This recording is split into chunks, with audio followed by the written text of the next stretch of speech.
Pemberdayaan usaha mikro kecil dan menengah atau UMKM dalam upaya pengentasan daerah tertinggal di Indonesia. Untuk kali ini saya mengambil contoh yaitu UMKM Warmindo di daerah Klaten, Jawa Tengah.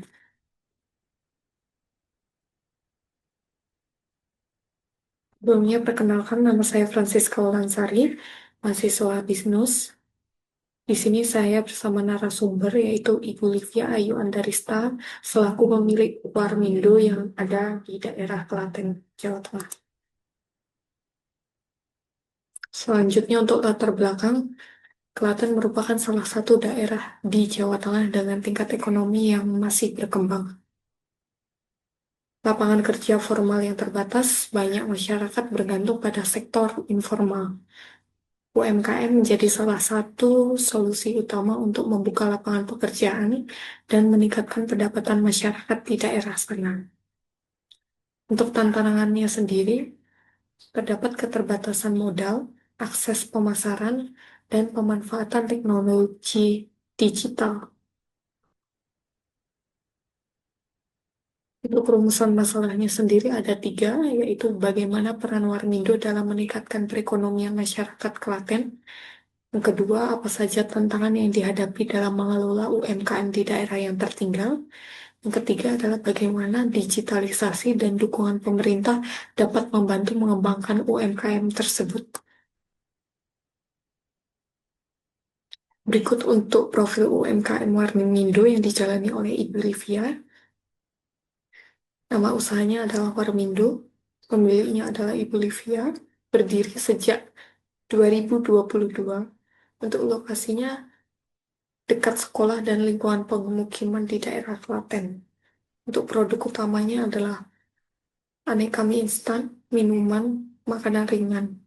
Untuk target pasar awalnya adalah mahasiswa. Kini sudah merambah ke remaja, SMP, SMA, dan masyarakat umum lainnya. Untuk hasil temuan di lapangan, ada beberapa peran Warmindo, yaitu membuka lapangan pekerjaan bagi warga sekitar. Biasanya untuk Warmindo itu terdapat 2 sampai 3 pegawai tetap yang ada di sana, karena kebetulan untuk Warmindo yang di sana itu jamnya, jam bukanya itu memang lumayan panjang, seperti itu. Selanjutnya menjadi tempat berkumpul dan interaksi sosial khususnya bagi pelajar. Ketiga adalah memberikan alternatif makanan murah dan terjangkau. Selanjutnya untuk tantangannya, terdapat modal usaha yang terbatas, sulit, sulit untuk ekspansi. Yang kedua adalah persaingan dengan usaha serupa dan warung makanan lainnya. Yang ketiga, akses pemasaran digital yang masih kurang optimal. Yang keempat adalah ketergantungan pada pelanggan lokal, terutama pelajar. Yang keempat adalah infrastruktur digital di daerah yang masih terbatas. Selanjutnya adalah dukungan dan upaya pemerintah. Pemerintah menyediakan program kredit usaha rakyat atau KUR untuk UMKM. Selanjutnya pelatihan kewirausahaan dan digital marketing, pendampingan dan sosialisasi pentingnya digitalisasi usaha. Namun, dukungan tersebut terdapat tantangan seperti akses program ini yang masih terkendala birokrasi dan kurangnya informasi masyarakat di sekitar yang akan kurang pahamnya mengenai informasi digitalisasi tersebut. Selanjutnya untuk upaya inovasi dan digitalisasi. Armindo memulai bermitra dengan platform online seperti GoFood dan GrabFood. Selanjutnya adalah promosi melalui sosial media seperti Instagram dan WhatsApp.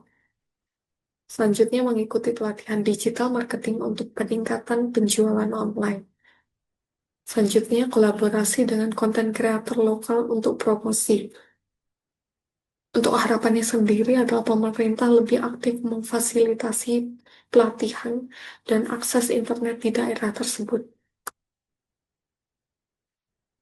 Untuk solusi yang ditawarkan terdapat 5, yaitu memperluas pemasaran digital, terutama aktif di sosial media, promosi rutin, dan kolaborasi dengan influencer lokal.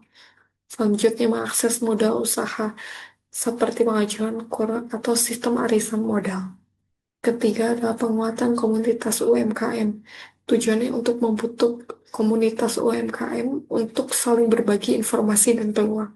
Yang keempat adalah pelatihan dan pendampingan. Mengikuti pelatihan digital marketing, keuangan, manajemen usaha. Yang kelima adalah sinergi dengan pemerintah.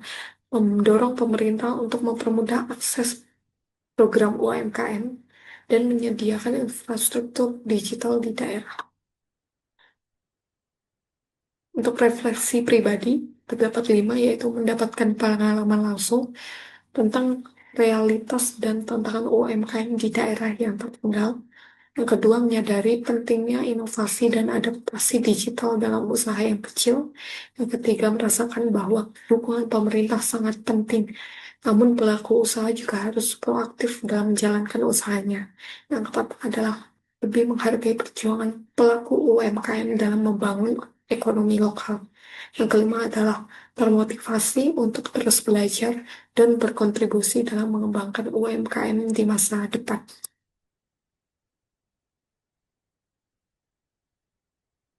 Setiap rupiah yang kita belanjakan untuk produk lokal adalah investasi untuk ekonomi, budaya, dan masa depan Indonesia. Dukung lokal, cintai negeri.